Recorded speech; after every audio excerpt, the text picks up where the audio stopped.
Everybody, it's Stephen A. Williams, president and founder of the creditrepairshop.com in my home. Making this video here right after the holidays. I have to make it because I'm getting a lot of um, comments, questions, emails about paying a collection. And someone referred me to a video that someone put, and it said, stop paying collections. Stop paying collections. And I was like, well, what do you mean stop paying collections?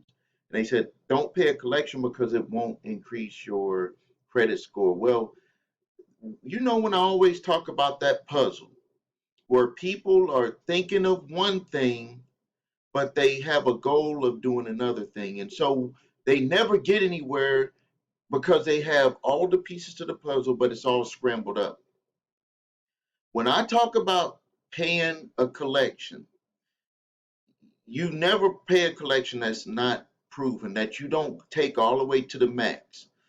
But there's a lot of videos on YouTube that talk about stop paying collections. And then on the other side, there are millions of people that are being sued in court and they are losing in court and having to pay collections. So, what I would say to people is that these individuals that are making videos do not directly deal with consumers, do not see court summons like I see on a daily basis over and over and over again of people being sued. Also, I want to take on if you pay a collection or charge off, that it won't raise your credit score. Well, some people say that it won't, some people say that it will. I'm going to tell you from experience, if you pay a collection, your credit score will move up. If now I'm talking about a proven collection. If you when it's from a paid from a non-paid unsatisfied uh, status to a paid status, reported as positive, which is the minimum that we have them do, or just remove it. Your score will go up. But even when you pay a collection, and we're talking about a proven collection, I don't want to be misquoted, a proven collection or charge off, your score will go up. It's not going to fly up. I think what the misconception is, people thinking that the scores are going to fly up. Based on the algorithm for each of the bureaus, if you have a collection and it's on your credit reports and it's open and they're coming after you and your score goes down, it would be impossible. That's why when I saw the video that the person referred me to, it would be impossible for your score not to start moving up when you resolve that collection. And then another thing, when people, let's clear up what it means to have a charge off. A charge off does not mean that your account has been sold. A charge off means that your account is no longer on the books as a good account. This is something that is required by really by the law. So investors, especially if investors and for people who own private companies, they know where they're at with their books. How would it be if you had bad accounts and you didn't mark them as charge-offs and you're thinking that you're going to be getting payments from these accounts? Your books would be all over the place. It's required for lenders, after a certain period of time of not getting payments, they have to charge off that account. Now, what they do after it is up to them. Some of them sell them, some of them maintain them, and they try to hire a third-party collector to collect on them. And again, that flips what that individual with the video said, stop paying collections. If you have an original creditor coming after you for an account that's charged off and they say we want to get paid, and you cut a deal with them, pay it for less than what was owed, your credit score will start to move up because the account is resolved. The puzzle, to fix your puzzle with your credit, if you have charge-offs, write-offs, whatever, collections, you need to resolve those, and then you start looking at your score moving up. Now, let's also talk about something that was not talked about in the video. Most of the people have these goals in mind. They want to get start a business, or they want to get a credit card so they have more access to capital. They want to get a house. They want to be able to move forward and have a better life than they have right now. Now, to do all of those things, unless you're going to self-finance it, you're going to have to apply for a loan. Every company, it doesn't matter if it's done by a computer or an individual. And when it comes down to houses, when you're going to get a mortgage, it's done by a computer and an individual. The underwriting process will halt. It will stop. It will deny you. It will decline you. It will say you cannot move forward because you have an unresolved collection on your account, on your credit reports, an unresolved. I've seen it where, well, as a matter of fact, for mortgages, let's just jump into ones for mortgages.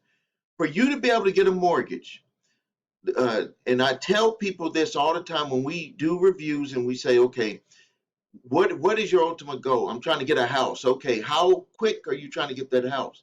Because if you're trying to apply for a home in 30 to 60 days and you just have some collections on your reports, you need to resolve those collections, because if you have even the word dispute added, even if you are disputing a collection, even let's just say it's not even yours, you cannot dispute it, because if you do, then you might as well push it another 60 days or 90 days before you go for uh, trying to go for a mortgage, because they will not allow you to have the word dispute on any account for any mortgage company. You don't have to take my word for it.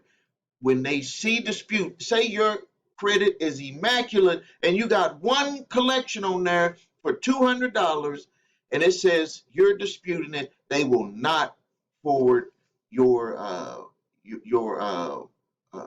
for approval. They will say you need to get that resolved and you need to get that removed, because they will not when they see the word dispute. So understanding that, if your ultimate goal is to especially buy a home and you have tiny little collections or even a huge collection that you know was yours, say it was a medical bill, you run through the process through the furnishers. And I'm going to give you a letter that you can use for that in a moment. But you dispute with them directly to say what's going on with this, prove it. If you do you own it? Is it the original creditor, whatever? And then you work on resolving that matter directly with them, and then you have them forward that information to have it resolved on your reports.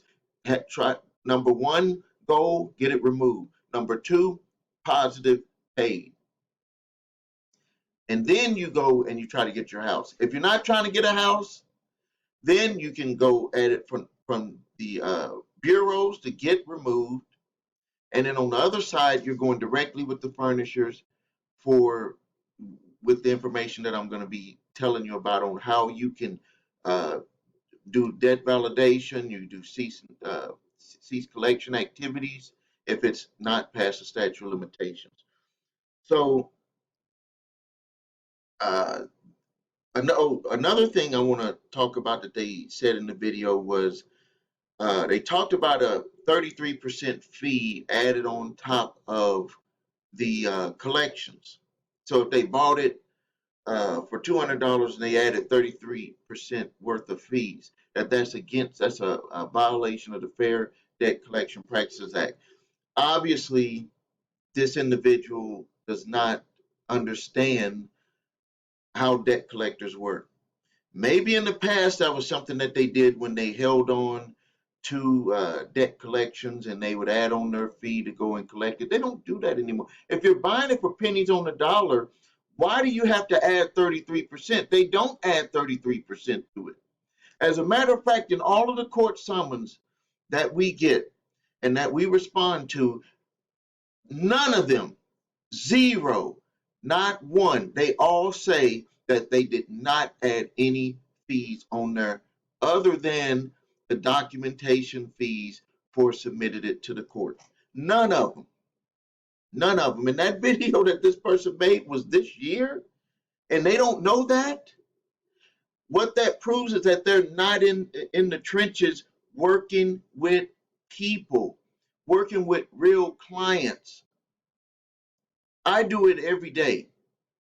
I look at it, I read it, I understand, I feel the pain that they are experiencing, the fear. Like, I know it because I went through it in the past myself. And I just tell them, hey, first calm down and let's just try to see how the solutions that are possible. And the first one, so we might as well get to it. If you have a debt collector that is sending you a letter demanding that you pay a debt, is the first thing you do is you want to make sure that it's not past the legal statute of limitations for them to be able to collect the debt, or the time barred period. All that means is that in every state, all 50 states they have different statute of limitation laws. You can go to my website, thecreditrepairshop.com, type on my blog, statute of limitations. You'll see a page that'll pop up, and it says the statute of limitations for collecting debt. In column number 1 is for regular contracts, and column number 4 is for credit card type contracts, and or revolving accounts where you can charge, pay, charge, pay. Also, there's a federal communications statute of limitations for cell phone, cable bills, those types of bills, which is 2 years. That's why you'll see them sell those debts off real quick. If you get one of those from a debt collector and it is past the legal statute of limitations, you simply just need to send them a letter that says that they cannot legally pay the debt. I mean, collect on that debt because it's past the statute of limitations according to the laws in your state. I give you that letter for free. The link is below this video. You do not need to do a debt validation. You do not need to talk about the debt, how you're going to pay this amount, all of that. Nothing. You don't need to talk about any of that, because if it's past the legal statute of limitations, they have no right, no legal standing to collect on the debt unless you mess up and pay a payment and reset it, do something, where you just didn't know. Maybe they called your employer or sent a letter to your employer or neighbors and they got you scared and you paid them $10 and you reset the statute of limitations. And even if you do that, if you made a mistake and you reset it, you should still file a complaint with your state attorney general's office, and you should still send them that letter, because you can say that I became aware. And in some states, when you become aware is actually when certain laws start to work in your favor, especially when it comes to stuff like this, where it's consumer civil type stuff. So you should do that. Now, the next thing is, if the debt is not past the legal statute of limitations to collect, I give you a letter. It's called a cease and desist collection activities letter. This is a letter that makes them have to prove a certain amount of things that debt collectors don't think that you know about, that you would know about, to question them on it. When this letter is sent out, a lot of debt collectors back off because they don't want to go after people who are going to fight. They're going to just back off. So I'm giving you that letter. That link is below. As a matter of fact, it's a 3-pack letter. It also has a debt validation letter. So when you get the statute of limitations letter, you're still going to get all 3, and you can use them, for your specific situation. The debt validation letter is what you're going to use if they try to come back and they send some statements and some some stuff, a letter. Hey, we believe you owe this. Here's some statements. You send that letter back. You need to read it so you can respond the right way, because they might get some of the information that you're requesting, but they're not going to have it all. And then you're going to just be in this back and forth. Usually, what they try to do is they just try to hope that you get tired of going back and forth with them so they can move forward. You're going to have to, fight this. Um, Other people won't tell you that, but I'm gonna tell you, you're gonna have to fight. We when we repair people's credit, we include the debt validation process in there, and we go directly to the furnishers, and it is a back and forth. It is a back and forth. Like people, the longest I've seen where an individual, even when we're doing it for them, they get tired of seeing it after like 2 to 3 months. They're like, these people are just, why are they doing this?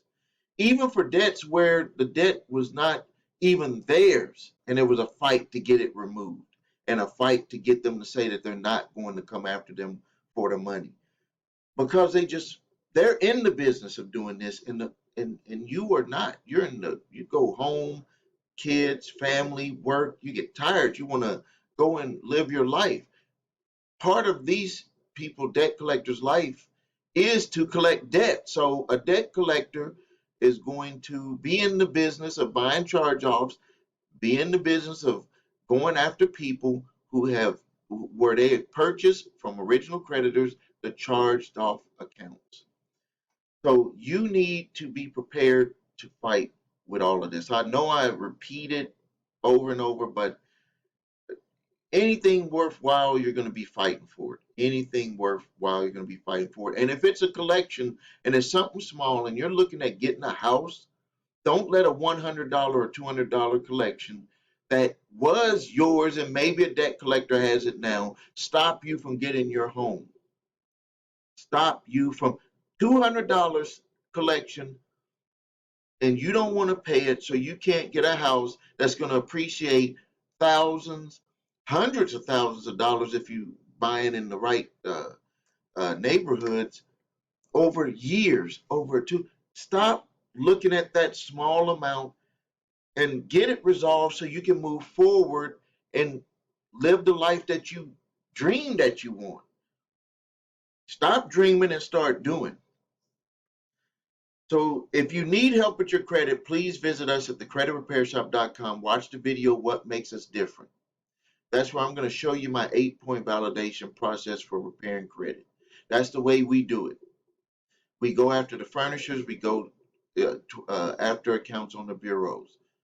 So we go at it from both sides. So really, other companies, you're getting, one side.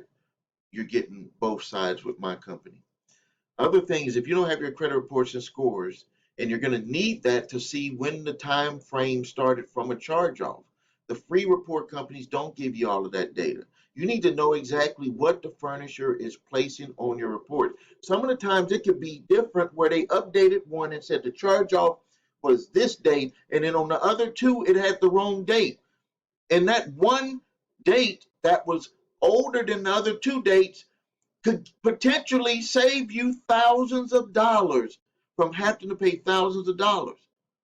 So why not pay for monitoring that gives you everything that could potentially save you thousands of dollars on the other side? A paid monitoring service is like the fuel in your car. You need it, and you need it all the time to get somewhere. And then if you need my statute of limitations letter, ceases desist collection activities letter, and the debt validation letter, the links to those are below here. If you have debt collectors, third-party debt collectors trying to sue you in court, the link is below here. And even if you have original creditors that hired a third-party debt collector to collect for them and take you to court, we can assist you with working out a settlement, a very good settlement with them. All right, I'm going to end the video here. This is Stephen A. Williams, president and founder of thecreditrepairshop.com. Thank you, and have a great day.